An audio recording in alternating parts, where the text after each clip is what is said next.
ekonomi mikro syariah. Yang kelima, perbandingan konsep konvensional dan juga konsep syariah. Menonton.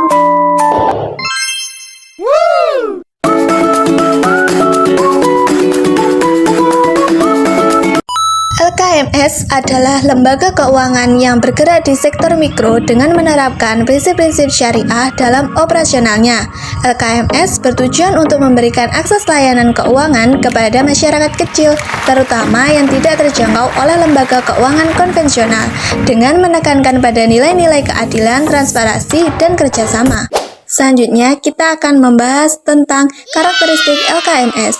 Yang pertama, prinsip syariah. Operasionalnya berbasis pada hukum Islam, termasuk larangan riba atau bunga, boror, ketidakpastian, dan maisir atau spekulasi.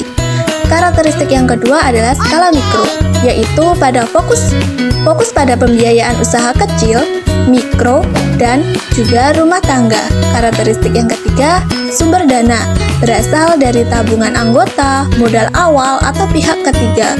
Yang keempat, ada sistem bagi hasil, yaitu menggunakan akad seperti mudorobah atau biasa disebut dengan bagi hasil atau musyarakah yang bisa disebut dengan kerjasama. Dan karakteristik yang terakhir yaitu pendekatan sosial, yaitu selain profit oriented, LKMS juga bertujuan untuk meningkatkan kesejahteraan masyarakat. Kemudian terdapat contoh akad dalam LKMS. Yang pertama ada murabahah, yaitu pembiayaan jual beli barang dengan margin keuntungan yang disepakati. Yang kedua ada mudorobah, investasi modal oleh satu pihak sementara pihak lain mengelola usaha tersebut. Kemudian ada musyarakah yang artinya kerjasama usaha di mana keuntungan dibagi sesuai dengan porsi kontribusi. Yang keempat ada qardul hasan, yaitu pinjaman tanpa bunga untuk tujuan sosial. Contoh dari LKMS, yang pertama ada BMT, yaitu menawarkan pembiayaan untuk UMKM serta menyediakan layanan simpanan dengan prinsip syariah. Yang kedua ada koperasi syariah, yaitu lembaga yang beroperasi berdasarkan prinsip-prinsip ekonomi Islam. Layanan yang diberikan meliputi dengan simpanan dan juga pembiayaan dengan akad syariah. Yang ketiga ada BBRS, yaitu merupakan lembaga keuangan mikro syariah yang berfokus pada pemberian pembiayaan kepada masyarakat dengan sistem yang sesuai dengan prinsip-prinsip syariah tanpa menggunakan bunga.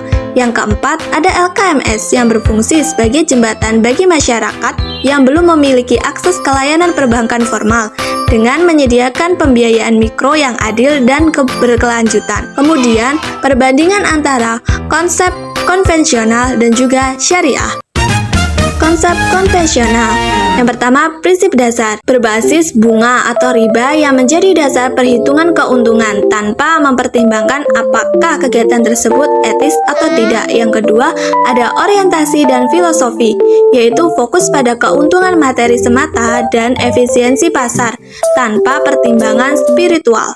Kemudian, penggunaan dana konvensional tidak ada batas moral dalam investasi selama menguntungkan. Dan yang terakhir adalah laporan keuangan. Konsep konvensional standar laporan keuangan mencakup neraca, laporan laba rugi, dan laporan arus kas. Selanjutnya adalah perbandingan dari konsep syariah. Perbandingan dari konsep syariah yang pertama, prinsip dasar berdasarkan pembagian keuntungan dan larangan riba. Aktivitas keuangan harus sesuai dengan prinsip hukum Islam, yaitu menghindari maisir dan goror. Yang kedua, orientasi dan filosofi, yaitu menggabungkan tujuan spiritual dan material seperti kesejahteraan umat, keadilan sosial, dan kemaslahatan. Yang ketiga, ada akad dan kontrak, menggunakan akad-akad berbasis syariah seperti mudorobah, murabahah dengan aturan yang sesuai dengan hukum Islam. Yang keempat ada produk keuangan, menawarkan produk berbasis syariah seperti tabungan tanpa bunga atau wadiah, pembiayaan syariah, dan investasi halal. Yang keempat ada penggunaan dana, yaitu melarang investasi di sektor yang haram seperti alkohol, perjudian, dan aktivitas tidak etis. Yang terakhir ada laporan keuangan. Konsep syariah, selain standar laporan konvensional konvensional, mencakup juga laporan dana zakat, penggunaan dana kebajikan, dan juga laporan bagi hasil. Oh my God. Ayat tentang larangan riba terdapat pada surah Al-Baqarah ayat 275 dan hadis riwayat Muslim.